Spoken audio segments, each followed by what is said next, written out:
अर्जुन उवाच अद्वेष्टा सर्वभूतानां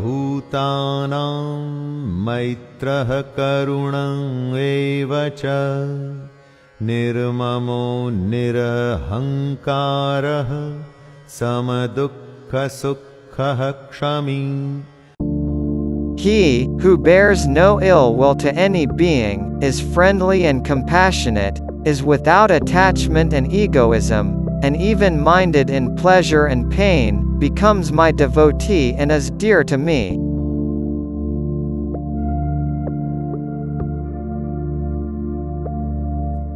Adveshta. Here, the Lord narrates that one must not hate any living being on this earth. We must grasp one thing here. If anyone criticizes, harms, or hates us, we develop hatred for them. But the Lord states that we must not hate them. Here logic is necessary. Metaphysics is needed. As a lawyer practices law, as a doctor practices medicine, the spiritual aspirants must practice the truth. As we keep practicing the truth within our hearts gets revealed to us. All the temples visible to us are built by us only. Only the self within our heart shines as the truth.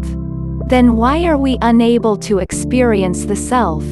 It is only due to the impurity within us. Impurity implies sin. Suppose we hate someone. Such hatred is an impurity. It is a sin. The attribute called hatred becomes an obstacle in experiencing the self within us.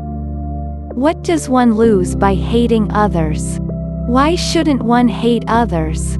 Hatred begets disturbance and sorrow. By possessing hatred, one cannot experience the truth.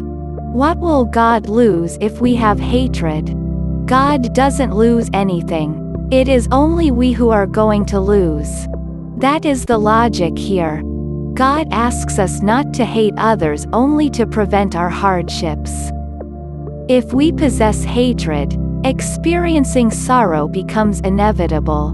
Hatred is an obstacle to self-knowledge and liberation.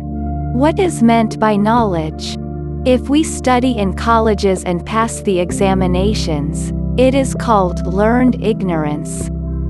Bhagavan Ramana said, "One who experiences that, which is his very nature, that is, the self, which is truth, he alone can be called a jnani."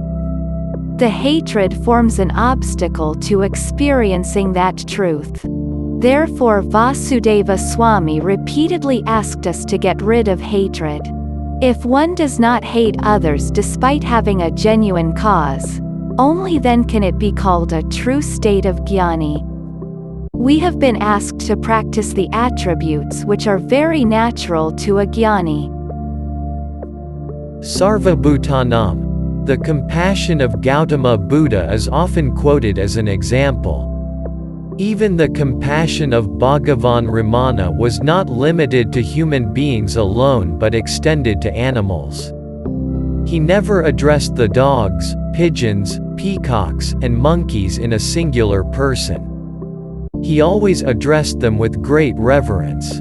He intended that only the skin differed between us and them. The difference between us and the dog arises only due to the skin, but the same self exists within. Therefore we should not hate others.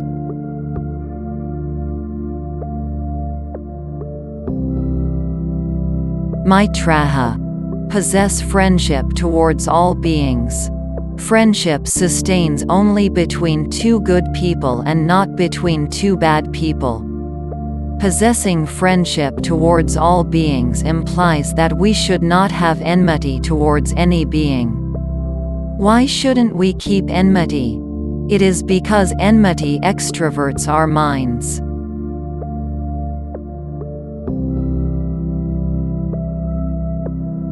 Karuna Yavacha. Possess compassion towards all the beings in the universe. It is essential to possess compassion. Only those whose hearts are filled with compassion can see God and not others. Compassionate hearts are the residence of God.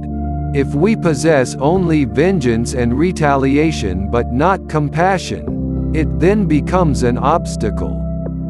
Therefore we have been asked by the Lord to get rid of them. If the mind has to be purified, it should become soft. That is, the attribute of compassion becomes very important. Hence the Lord insists that we should possess compassion, love, and affection toward all beings.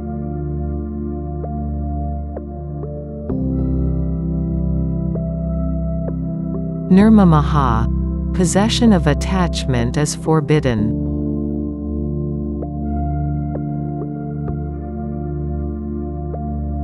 Nir ahamkaraha, be egoless. Being egoistic is of no use.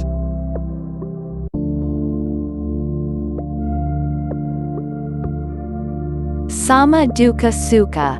Possess equanimity towards happiness and sorrow. Look at Lord Sri Rama. He did not lose his composure even when asked to leave Ayodhya and reside in the forests. This is an attribute of a person with stable wisdom. We usually get attachment due to happiness, and hatred due to sorrow. We like those who make us happy. We dislike those who make us sorrowful. Buddha said, "The entire disease, ill health, and ignorance of the world is contained in these likes and dislikes." But how do these likes and dislikes arise? If someone makes us happy, we like them. If someone makes us sorrowful, we dislike them. Likes and dislikes are the cause of ignorance. Even desire and anger arise out of likes and dislikes. Desire arises out of attachment or likes, and anger arises out of hatred or dislikes. Try to view both the likes and dislikes with equanimity. But how can we develop such equanimity? It is possible only by not developing attachment towards those who make us happy, and not developing hatred towards those who make us sorrowful. If we can develop such equanimity, our mind gets introverted.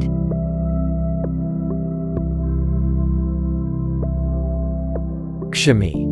We must possess tolerance. This is an attribute of a devotee.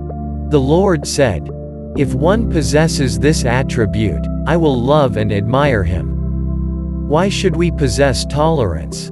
If we want to remain happy in this world or the other higher worlds, we need to be tolerant. Of all the attributes, tolerance is the greatest attribute. We are habituated to get angry very fast. We cannot tolerate even a single abuse from others. Can we ever understand the Gita? No, we can never understand.